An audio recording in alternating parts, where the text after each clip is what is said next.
কাকিমা, ও কাকিমা, মা এই কে গো? মা গো, মা জামা জমেছে। কোথায় ছিলে তুমি কালকে সারা রাত? এই তো ফুটো। এই মালটাই তো সকাল বলে আমার কাছ থেকে 10 টাকা নিয়ে হ্যান্ডেল মেরে গেল। তুই সারা গ্রামে টাকা নিয়ে হ্যান্ডেল মেরে বেড়াতিস? এইসব কি বলছো গো জামাইবাবু?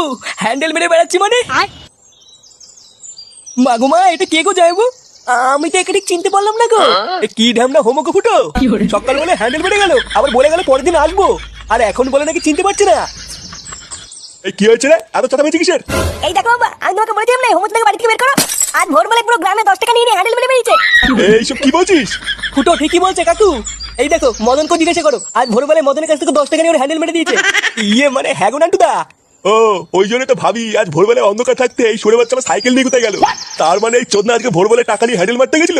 হ্যাঁ, আরে শান্তি থেকে সবাইকে বলে বেরিয়েছে ও নাকি আমার শালা। কি সারা গ্রামে আমাদের মান সম্মান এভাবে গাড় মারছে? এই সবাই মিলে ধরে এই হোমোসাটা ভাঙতা। ইয়ে মানে মেশমশাই, আমি কিছু করিনি। কিছু করিসনি লেউরি? বাঞ্চো দাঁত এমন সেটা ভাঙবো তুই আর কোনোদিন এই বাড়িতে আসবি না। কি হলো কি বলা হে বাঞ্চো নাকি? জামাইবাবু,